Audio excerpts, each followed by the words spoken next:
Speaking of UFC 216, also on that card, and we mentioned him not too long ago, is Tony Ferguson versus, or well, I think we were off the air when we mentioned that, but nonetheless, Tony Ferguson versus Kevin Lee. What's your take for that fight?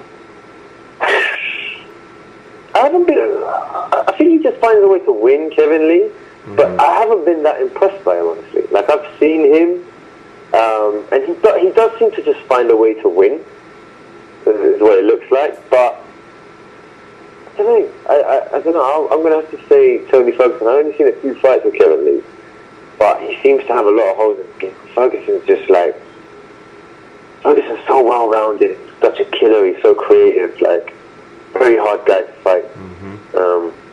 But again, like I said, Kevin Lee is just one of them dudes. Doesn't seem to me to have any, I don't know how he wins all his fights, he just manages to win them all.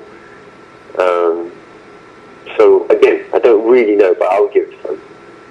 I'm on the same page with you. I think a big part of Kevin Lee's success is just his overall, he overwhelms people with his athleticism, and that's not to take away or diminish or downplay his skill set, because it's not like he's a slouch, like he's a nobody, you know, but there isn't a one specific thing that I'm like, oh man, Kevin Lee, man, his boxing is out of this world, or oh man, Kevin Lee, his jiu-jitsu is supreme. It's everything kind of seems like, oh yeah, I see it, it's there, but it's there with so much power and athleticism behind it that I think he kind of overwhelms people.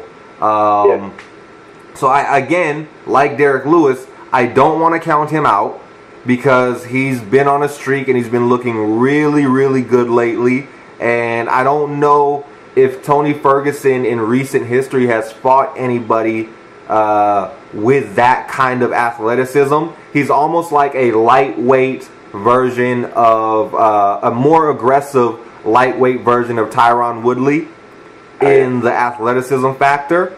Yeah, so without that right overhand right, because his TKO percentage, I'm just looking up now, is 6%. Yeah, 6%. His wrestling is really good, and you know and his striking is good enough that if he catches you, and he can catch you, and his explosiveness is there, that he can put you away. That being said, I favor Tony Ferguson. The reason being, pardon me, Kevin Lee, although he's come out onto the scene, he's very marketable, he's very explosive, he's impressive in his athleticism and how he puts what he does have together. He hasn't fought a bunch of top-level guys yet. Tony Ferguson has. Tony Ferguson is not a gatekeeper. Like, he's not he's not like just a solid, grizzled old vet who, you know, if you beat him, then he's like not a stepping stone, you know. Whereas a little, you know, fighters in his position. So Tony Ferguson is a beast, and I think he's getting better too. Tony Ferguson is a real. I feel like he's quite underrated, actually. You know, so it might just be like too big of a jump. Kevin Lee's pretty young, I think. Like, I haven't seen that many UFC fights of his, so he's still probably coming. It might be a little bit too early for him to fight someone of Ferguson's caliber. Like you said, he hasn't had that many like big fighters. He hasn't had that many top level guys, wins against top level guys. But Ferguson has.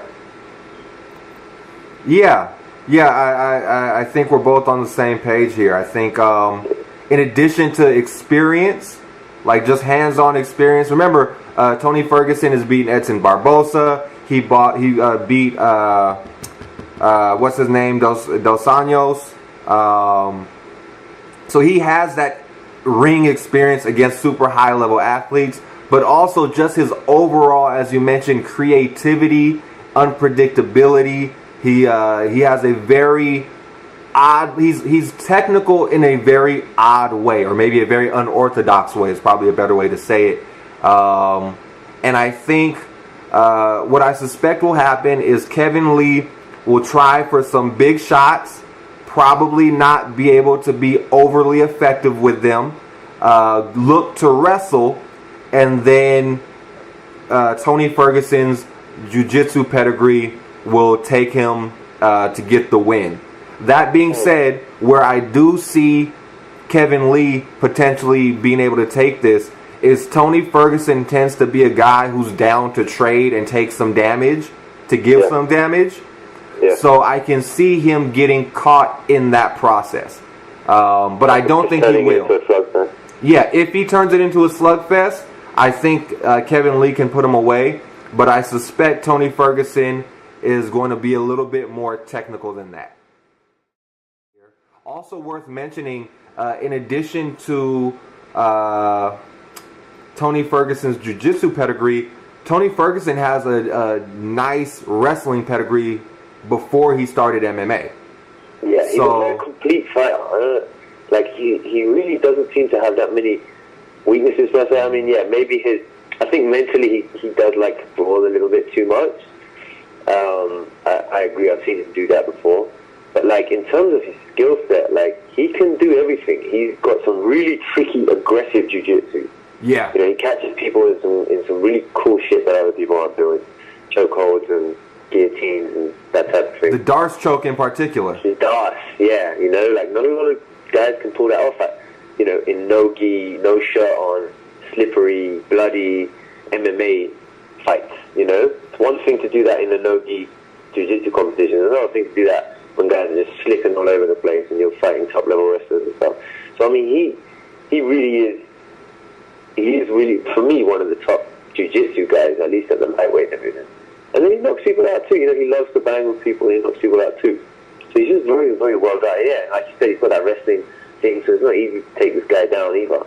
And then if you get him on his back, he's still pretty good.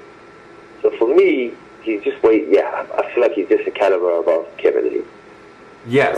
But Kevin Lee seems to get, I don't want to say luck, you know, but he seems to just find a way to win. So that's always dangerous, you know. Those guys, they don't quit mentally, and they just find their opponent's weak spot and they press and press and press it until they find a way to win. Those guys are always dangerous.